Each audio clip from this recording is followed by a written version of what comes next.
This ceasefire should not be partial, it should not be half-hearted, it should not be conditioned, but it should be fully and comprehensively, as the Minsk documents said. There is no ceasefire in the Ukraine. Fierce fighting continues to rage as Russian-backed rebels continue to pound away at key villages, with international observers unable to enter certain towns for fear of their own lives. Neither side is willing to budge. Death and destruction is a definite for the people there who have no escape.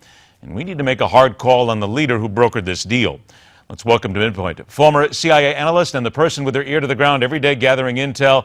Ruth joins us once again, and that's an ear that's pretty busy these days, I got to tell you. Indeed, a lot going on. Well, let's talk a little bit about, first of all, the Ukraine. This is no ceasefire, number one.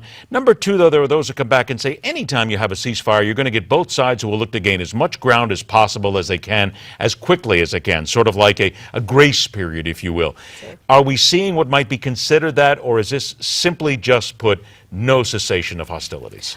I don't think there's any cessation of hostilities. I do think that the rebels are trying to take advantage, but there's not even goodwill. You know, you have to start with, even as you're saying, I hate to compare it, but even during Gaza, you had a situation where there was still some negotiations going on, even there was fighting, and there was this effort at goodwill. We haven't seen anything from our good friend Putin really to show that he's interested in changing the situation. If you look on the ground, there are new weapons coming in. There is new fighting. It seems to me if there's a ceasefire, they sure don't know it. There seems to be also a thinking process here with some of the military strategists that I'm reading and talking to, that arming Ukraine at this point will not do any good whatsoever. The Americans don't need to send any weapons because it won't help. What's the thinking? Again, like you, my colleagues are telling me off the record, and nobody wants to say anything on the record, that they actually think it's a big disaster, because at this point, you're looking at, there's a lot of weapons already in the region. And yes, you're talking about more sophisticated weapons, but is that really what we want at this point? And there's a sense among my military colleagues, if the United States brings weapons in, there is no question in their mind Putin will respond by sending more advanced weapons in to the other side. He almost can't not, and then you've got an escalation. Is anybody else, maybe this is a foolish question, but we keep talking about America getting involved here. Is anybody else really doing anything at this point to help stop the fighting? It sure doesn't seem that way. It is interesting to me, and I know we're going to talk about ISIS, but you've got Italy, you've got France talking about ISIS in Libya, you've got Egypt talking about Libya. Every headline I've read on Ukraine, every social media commentary I've read on Ukraine, it's about U.S., it's about Russia, but even Russia, not saying a whole lot. You've got Germany talking about it, but you don't see any real action beyond the peace talks, which is really in some ways a diplomatic, I think, disaster, what's going on there, the whole idea of trying to get some diplomacy. There's not a lot of interest in Ukraine. I think most people have almost accepted this is where we are, this is what's happening. Do we need to now finally start to point the finger at Angela Merkel and say, this is your deal, you brokered this, you're the one that basically lets him get away with everything, this falls on your head?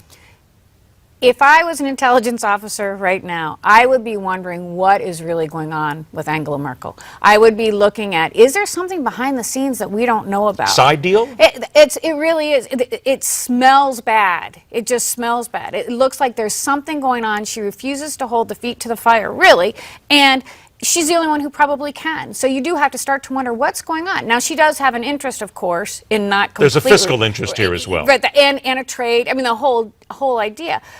But it's a very strange situation, and I think there should be more finger pointing. With regard then to Putin himself, he's gaining time. And I read a report just a couple of hours ago that talked about how he is gaining more allies. And I hate to maybe say this out loud, but the first thing that came to my mind was the original George Bush comment, the axis of evil. You want to talk about a real axis of evil with Putin and some of the people that he's starting to play nice with again? Oh, again, he's in Hungary now. Last week when we were speaking, he was in Egypt, and he's arming Egypt. He's all over the place. He's very prevalent. You know, here he is now. He's making a lot of speeches. He is regaining popularity, or at least support, maybe not popularity. And at the same time, the Western powers are losing it. You're looking at where is the noise coming from. You're hearing Putin doing a lot, and you're hearing him getting a lot of backing. What are we hearing on the Western side? And what I hear from him is there's the phrase New Russia that's being used about a lot of places, including Ukraine and others that he believes. He wants to put the old Soviet Union back together again.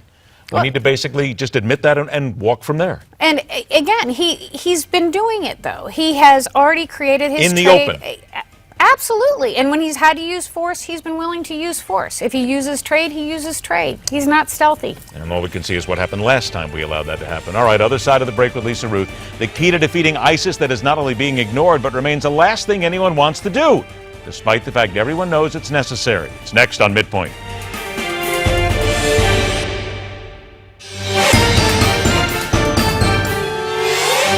All right, back to work from the Foreign Intel Desk. Former CIA analyst Lisa Ruth joins us here in the studio, and we're going to turn now to ISIS, as if we have to, but we do. All right, let's be real honest here. We have talked to some people here who tell us that despite what the president says, no matter what the State Department says, no matter where it comes from, we are losing the war against ISIS. Your people tell you the same? The ISIS cancer is spreading, it's changing, and if we beat it here, it is here. I mean, let's really take a look. It's now in Iraq, Syria, Afghanistan, Egypt in the Sinai, Pakistan, Libya, Nigeria. Is that losing? You know, it's very, very easy to say, I can plant a U.S. flag on one little piece of property, but there's no question we're losing. There's no question ISIS is gaining adherents. There's no question the ideology continues to bring people in. You know, do you realize that Libya is 500 miles from the southern tip of Italy? Now, is that realistic, though? Let's point this out, because ISIS comes out on, as I've said on the air, too, you can make all the statements that you want, where they say, we're coming for Rome next. It seems to me as if that's just wonderful marketing, salesmanship, and basically promoting their brand. Boy, I hate to bring it back to that, Sure. But it seems like it's just that simple. It is, absolutely. But if I'm Italy, and I know that there are Italians already fighting overseas. You should have been warned not before. You should have been warned before this. No question about it. This is a problem. But one of the interesting things, and I hate to, like you, taking away the emotional, but the last video, this Egyptian, the 21 beheadings, that was not a message to Egypt. That was a message to Europe of saying, we can do almost anything we want when we want. ISIS is winning. There is no way around it, and it would be wonderful if that was not the case. ISIS is winning. Is it fair to say that if we wanted to win this, now this is an unconventional war to begin with, you're not going to send in 5,000 troops, 10,000 troops. This is not World War II. You're not going to run over the hill, if you will, and knock out a building. Right. If you really wanted to get serious, let's get down to it. You take special forces, you take small groups, you go into the villages where these leaders are now basically sitting. They use the villages. They're surrounded by it. You got to kill the leaders, and that means you've got to take a chance at going after them, and you've got to take a chance on killing civilians. I hate to say that out loud again. You know, and unfortunately, we know what happened in Afghanistan when we tried to use a conventional war, right? I mean, really, we were unsuccessful at eradicating Taliban influence, even the people and the ideology. Right. You're now, what we were just talking about, ISIS has this swatch across the world, and we can't go in and bomb Pakistan. I mean, we can't. So what you have to do is, back to my mantra, intelligence. We have got to have good intelligence where these people are, and then you have to target them and take them out. We've almost got to parry them here for a little while here while we get our intelligence back up. That might take a couple of years in itself.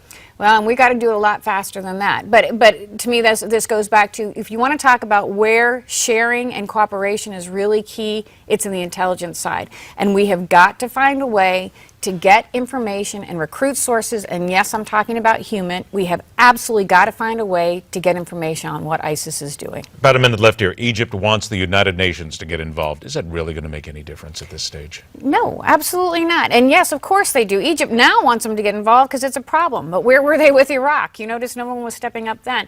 It's a good news, bad news thing. We have Jordan, and now we have Egypt. The Arab world sort of looking at it. That's a good thing. Bad thing is, again, this is not going to stop ISIS. UN is not going to make any difference. And we still have not gotten down to the whole ideological war. Do you think actually doing anything, because now there's a group in the government that is now going to start working on counterterrorism and communications, do you see that as being effective at all?